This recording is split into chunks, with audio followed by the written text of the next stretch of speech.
ऐसे ऐसे रागी होती। कालिदास की कथा आती, कालिदास की, अपनी पत्नी के राग में इतना रागी था कि पत्नी मायके गई तो उससे रहा नहीं गया, उसे पत्नी से मिलने के लिए चला गया। अब लेकिन गेट से नहीं जा सकता, कि जाएगा तो क्या एक दिन भी नहीं रह पाया, अपनी पत्नी ऐसी हंसी हो जाएगी। तो उसने सोचा मैं खिड़की से चढ़ जाता हूं उसके कमरे में, और खिड़की से चढ़ गया, और अंदर जैसी पत्नी उसे देख, अरे तुम कहां से आए? अरे मैं तो तुमसे मिलने के लिए खिड़की से आ गया। खिड़की से कैसे आया? खिड़की तो बहुत ऊपर है, तुम नीचे से क्या? तुमने रस्सी डाल कर रखी थी, मुझे पता था तुम मुझसे बहुत प्यार करती हो, तो तुमने पहले ही रस्सी डाल कर रखी थी, मैं उस रस्सी से सारे आ गया। तो पत्नी देखती कौन सी रस्सी, जाके देखती है तो काला और कालिया नाक लटका हुआ था। वो रागी नाक को भी नहीं देखा, नाक को भी रस्सी समझ के चढ़ गया। तब पत्नी कहती इतना राग मुझसे करे हो कि तुम्हें सांप और रस्सी में भेद नहीं दिखाई दे रहा, इतना राग यदि परमात्मा से किए होते तो तुम्हारा कल्याण हो जाता। तब उसने को बुरी लग गई, तब उसने फिर ज्ञान का अर्जन किया। तो ऐसे रागी, तीव्र रागी कि घर में कुटेंगे, पिटेंगे, दुचेंगे, सुनते रहेंगे, खाने को नहीं भी मिलेगा तब भी रोते रहेंगे, वहीं पे बिलखते रहेंगे, फुसक फुसकाते रहेंगे, लेकिन कल्याण के मार्ग पर नहीं जाएंगे, कल्याण के मार्ग पर नहीं जाएंगे। जब सीता अग्नि परीक्षा ली गई, उसके बाद वो अग्नि परीक्षा में पास हो गई, तो राम कहते हैं चलो अब अपन अयोध्या चलते हैं। क्या बोलते हैं? अब अयोध्या चलते हैं। तब सीता कहती नहीं, अब मैं अयोध्या में प्रवेश नहीं करूंगी, अब तो मैं आर्यिकाओं के आश्रम में ही जाऊंगी और आर्य का दीक्षा लूंगी। क्यों ऐसा क्यों बोल रही हो? मैंने देख लिया राग का फल, मैंने देख लिया राग का फल। वनवास आपको दिया गया था, राज्य त्याग आपको कराया गया था, लेकिन मैं आपकी इतनी रागी थी, मैं चाहती तो आराम से महलों में रहती, पर आपके राग में मैं नंगे पैर पूरे वन वन भटकती रही, जंगलों में भटकती रही। किस लिए?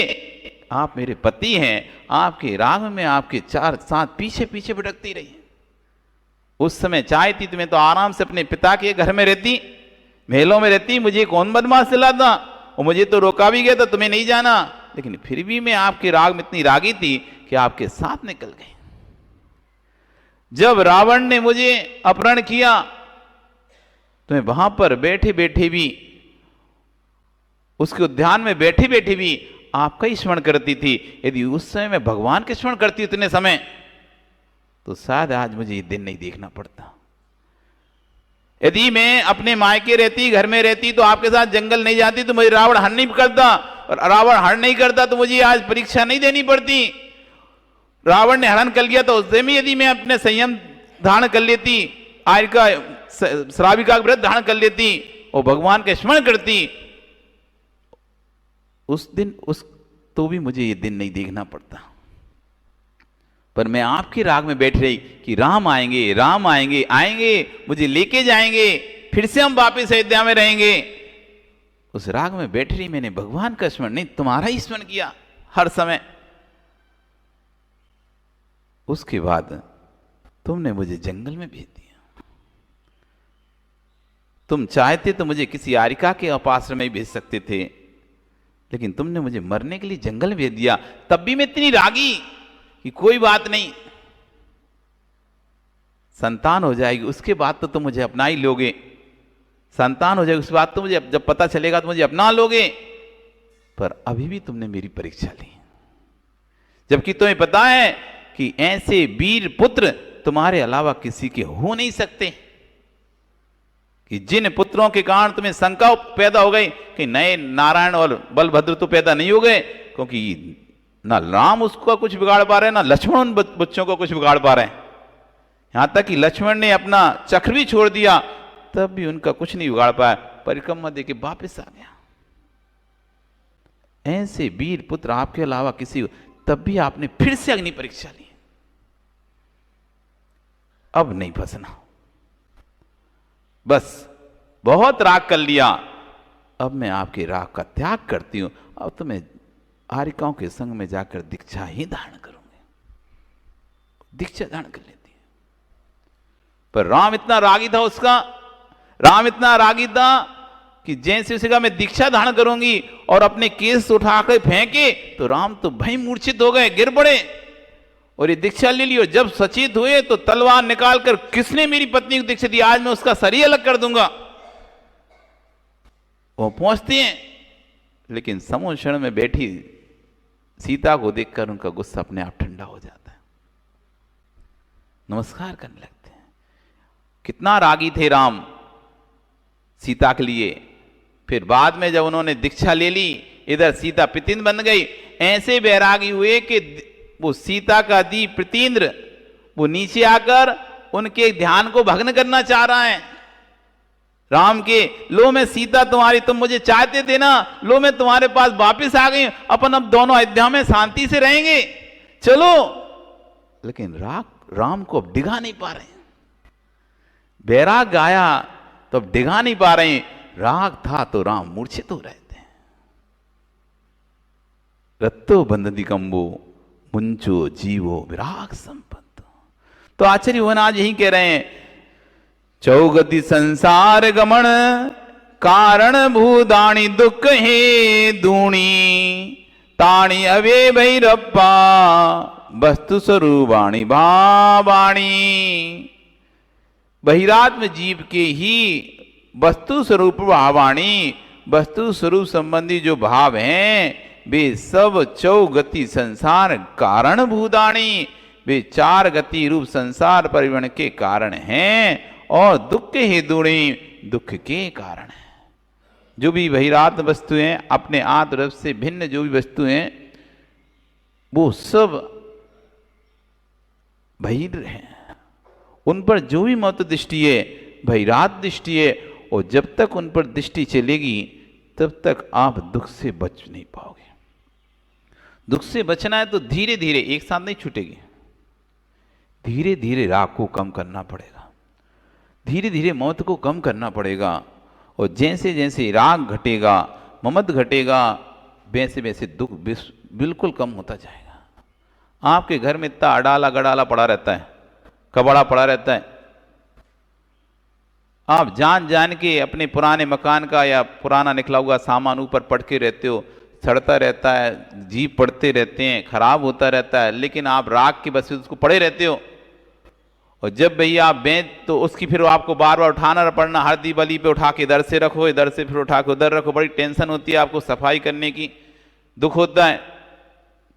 बेच भी नहीं रहे, दे भी नहीं रहे और उठा के इधर से उधर करना पड़ता है। और वही सामान जब आप बेच देते हो, छोड़ देते हो, त्याग कर देते हो, तो उतने दुख से बच जाते हो। वस्तु जैसे जैसे आपके पास से कम होती जाती है, हटती जाती है, तब जन संबंधी दुख भी आपका घटता चला जाता है। और वस्तु जैसे जैसे आपके पास बढ़ती चली जाती है, तब जन संबंधी दुख भी आपका बढ़ता चला जाता है। इसलिए आचार्य ने परिग्रह परिमाण की बात कही है। दुख से मुक्ति के लिए किसकी बात कही है? परिग्रह त्याग की बात तो कही है, लेकिन जो परिग्रह त्याग नहीं कर सकते ऐसे श्रावक, उनके लिए परिग्रह परिमाण की बात कही है। साधुओं के लिए कहा परिग्रह त्याग, जितना ज्यादा तुम निसंग रहोगे, जितना ज्यादा वस्तुओं से दूर रहोगे, उतनी ज्यादा चिंता फ्री रहोगे। जितनी ज्यादा अधिक वस्तु होंगी उतनी ज्यादा चिंताएं रहेंगी।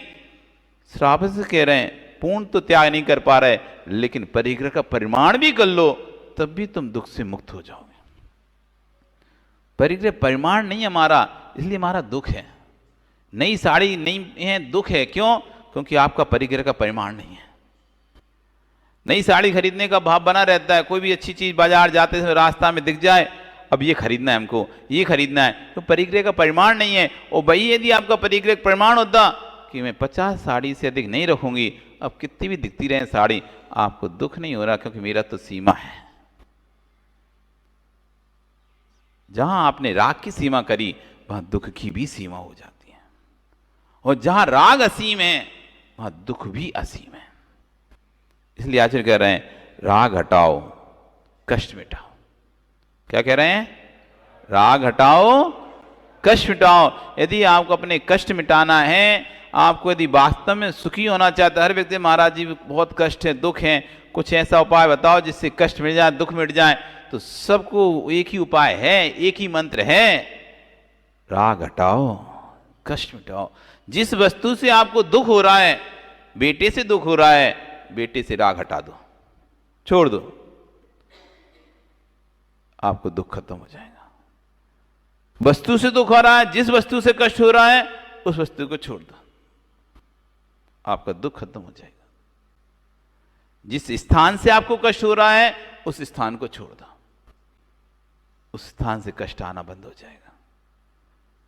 जिन भी पदार्थों से आपको कष्ट हो रहा है, उनको आप त्याग करो, देखो आपका कष्ट मिटता है कि नहीं मिटता। कोई यदि आपके पैसे ले लिया और पैसे पेमेंट नहीं दे रहा, तो आपको बड़ा दुख होता है। अभी देखो उसने हमारा पैसा रख लिया, दे ही नहीं रहा, दे ही नहीं रहा, दे ही नहीं रहा, दे रहा, और साल हो गए, 2 साल हो गए, 10 साल हो गए, लेकिन अब उसने देने का, और तुमने मान ही लिया कि वो तो देगा ही नहीं अब तो। लेकिन आप बार बार अपना किताब खोलते हो, उसमें लिखा होता है 20 लाख रुपए लेना है इससे, 15 लाख रुपए लेना है इससे। ये दान के इसने इतने दिनों से बोले थे, 20 लाख नहीं दिए, 15 लाख। जब डायरी देखते हो तो बार बार आपको दुख होता है उसको देख देख कर कि नहीं दे रहा, नहीं दे रहा, नहीं दे रहा। नाम काट दो उसका, नई बुक में नाम ही मत लिखो उसका। जब वो दे ही नहीं रहा है, आप जब अगला दीपावली का खाता बनाओ, दीपावली पे खाता चेंज करो, उसमें नाम हटा दो उसका। आज से उससे लेने का त्याग, हटा, छोड़ा, दिया दान, नहीं लेना। और आपने नाम ही नहीं लिखा उसका अपनी डायरी में। कभी भी डायरी खोलोगे उसका याद ही नहीं आएगा आपको। गया दुख। जहां तुमने सोच लिया इसके लिए पैसा छोड़ता हूं, छोड़ो इसको, आज से मेरा त्याग। इसका आया तो दान कर दूंगा, नहीं आया तो त्याग। किसी से आपको धन लेना था, पैसा लेना, दे ही नहीं रहा, 10 साल हो गए, मांगते मांगते थक गए, और अब स्थिति ऐसी आ गई कि बोले चाल ही बंद होगा, और कभी बोलते नहीं है वो, ना देखता भी नहीं है, और पैसे से इतनी बुराई हो गई, ऐसी जितनी घनिष्ठता थी उतनी शत्रुता बन गई है पैसे के चक्कर में। और अब देने के कोई चांसेस भी नहीं बरसों तक, अब तो दे ही नहीं रहा, तब देने। पर आप अभी तक लिखे रखे हो इतने रुपए मुझसे लेना है, इतने, और आप हर समय उसको देखते हो, आपको कष्ट होता है, बैलेंस शीट मिलाते हो, बाकी में वही अकेला दिखाई देता है। छोड़ दो, काट दो उसका नाम, छोड़ा, लेने नहीं है, त्याग। अब जब आप देखोगे रोज उसको देने के बाद, अरे अपने तो देखो अपनी उधारी है ही नहीं है, क्लियर है खाता, दुख नहीं होगा। दे दिया हमने तो छोड़ दिया, त्याग कर दिया उसका, पैसे का त्याग। आज से उस पैसे का आता है कभी किसी पुण्य के नियोग से यदि वो पैसा आएगा, मैं उसको मंदिर में दे दूंगा, मेरा है ही नहीं है। ऐसे सोच के जैसे ही उस वस्तु का आप त्याग करोगे, विश्वास ना, उसी समय से तुम्हें वो कष्ट भी खत्म हो जाएगा। लेकिन हम उसका राग छोड़ नहीं पाते ना। जिसको नहीं देना, दान की राशि नहीं दी जिसने, नहीं देना, उसका पाप। आज नहीं चुका रहा इंसान बन के, कल बैल बन के चुकाएगा, गाय बन के चुकाएगा, दूसरे को अपना दूध पिला के उसका कर्जा चुकाएगा। उसको देख देख कर दुखी होते हैं। तुम लिख लोगे, लिखने से कौन सा तुम्हारे मंदिर में आ जाएगा पैसा? लिखने से कौन सा डायरी से आ जाता है? हटाई दो, आएगा तो उस दिन लिख देंगे एक्स्ट्रा पैसा आया है, हमें पता नहीं तुमने कितना दान दिया था, चलो अपने मन से तुम्हें याद होता दे देना वापस मंदिर में, काट दो, फ्री। निश्चिंत हो, साफ हो। भाई खातों में जो 5-5 साल से उधारियां हैं उनको काट दो, हटाओ। 5 साल हो गए, बंद, खाता बंद, क्लोज। अब महाराज कहीं वो पैसा देने आएगा तो कैसे पता चलेंगे? उससे कहे जो देना सो दे दे, हम तेरी तरफ से छोड़ दिए, हमारे पास कोई खाता नहीं, कोई लिखा पढ़ी नहीं, कुछ नहीं, तुझे देना है जो देना है वो दे जाना, नहीं देना तो वो भी रख, हमने तो खाते ही खत्म कर दिया। आप देखो आपको तज्जन संबंधी कष्ट दूर हो जाएगा आपका।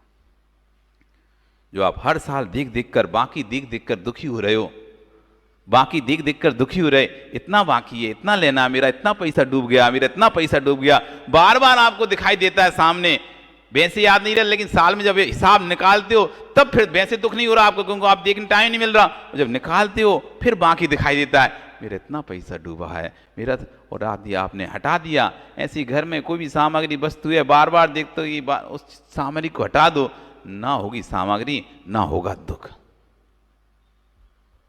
ना होगी सामग्री, ना होगा दुख। तो जितना जितना राग हटाते जाएंगे, ममत्व हटाते जाएंगे वस्तुओं से, वैसा वैसा कष्ट भी आपका दूर होता जाता है। नहीं है तो प्रैक्टिकल करके देख लेना, आप प्रैक्टिकल करके देख लेना। आपके घर में जो भी अडाला गडाला है, जितना ही पड़ा हुआ है, टीन टप्पर लकड़ी फकड़ी पड़ी हुई है, वो आप सब बेच दो आज। देखना आपको उनका उठाने का, रखने का, जगह का सारा दुख खत्म हो जाएगा। वही तो कह रहे हैं, राग है ना, वो राग है तो दुख है कि बाद में काम आएगा, काम आए। और जब काम आता है, जल्दी से कील लेके आए, एक कील भी फिर नहीं लेके खरीद के लाता है। उसके लिए इतना टाइम नहीं रहता है, कील में ढूंढू कहां, क्योंकि मानव है इतना दिमाग में तो रहता नहीं कौन सी चीज कहां रखी है। 4 दिन बाद तो भूल जाता है कौन सी चीज कहां रखी है। रखी थी तब था कि मैं इसको यहां से उठा लूंगा, जरूरत पड़ेगी। और जैसे ही जरूरत पड़ी, वो सामने वाला जल्दी लेके आओ सेठ जी। अब सेठ जी ढूंढे के लेके आए, भैया तू जा, वो बाद में देखेंगे, तू नहीं लिया। वो तुरंत नहीं लेकर आ जाते हैं। वो पड़ा रहता है, सड़ता रहता है, खराब होता रहता है। इसलिए कभी भी घरों में तो आपको कचरा रखने नहीं चाहिए, पुराना सामान रखने नहीं चाहिए। इससे आप कल रात को पूछे थे पॉजिटिव एनर्जी, अरे पहले नेगेटिव एनर्जी हटा दो तो पॉजिटिव एनर्जी अपने आप आ जाएगी। जितना भी पुराना सामान है, जितना भी कबाड़ा है, जिसके घर में भी रखा है, वो अपना घर स्वच्छ रखे। कोई भी कबाड़ा नहीं रखे, आप देखो उसके घर में पॉजिटिव एनर्जी बढ़ जाएगी। मंदिर हो, घर हो, इसमें अधिकतर पुराना सामान ज्यादा रखा रहता है, यूज भी नहीं आ रहा, पड़ा हुआ है। कमरा भी व्यस्त है, स्थान भी एंगेज है, कक्ष भी एंगेज है, वो पड़ा हुआ सामान। और जब जब आता है तो नई लकड़ी, नया पाटा, नया सब कुछ नया नया आता है, पुराना एक भी कील नहीं लगता है, फिर भी वो दे नहीं पा रहे। ये राग है, ये राग हमको देने नहीं देता। चीज पड़ी पड़ी खराब हो जाएगी, पड़ी पड़ी खराब हो जाती है घर में, आपके फल खराब हो जाते हैं रखे रखे। लेकिन राग है वो दूसरे को दे नहीं पाते, बाद में फिर भला डलिया में फेंक दो, बाद में फिर वो कचरे में फेंक जाएगा। लेकिन ऐसा राग रहता है कि अपन ने खा लिया, अपना पेट भर गया, अब जरूरत नहीं है तो चलो दे दें किसी को, नहीं नहीं रखे रहने दो, कहीं कोई आ जाए रात में तो लगेगा। तो कोई रात में आए लगे, ऐसा सोच के रखे रहे, सुबह तक वो केला खराब होकर काला पड़ गया। फिर कह रहे हैं ए भाई तू ले जाना। अरे कुत्ते को खिला दो, अरे गैया को खिला दो। अरे तुम्हारे को खिलाना ही था तो पहले खिला देते, कम से कम अच्छा तो कोई को खिला पाते। वो रखा देखते बंद, तो एक दिन लाया, दूसरे दिन डलिया का केला आपका ऐसा काला पड़ जाता है। लेकिन वो देते नहीं, क्यों? आपने तो खा लिया, तब कोई खाने वाला नहीं था, पर उस समय किसी को दिए नहीं, सोचे रखे रहने दो। और रात निकली और सुबह तक तो उसकी तो हालत खराब हो गई, वस्तु खराब हुई। इसलिए जैसे जैसे हम राग हटाएंगे हर चीजों से, वैसे वैसे हमारा दुख कम होगा। और राग हटेगा तो कर्म बंध भी कम होगा आपका समय। कल फिर आओगे, पर्याय रही तो फिर चर्चा करेंगे। बोली भगवान महावीर स्वामी की।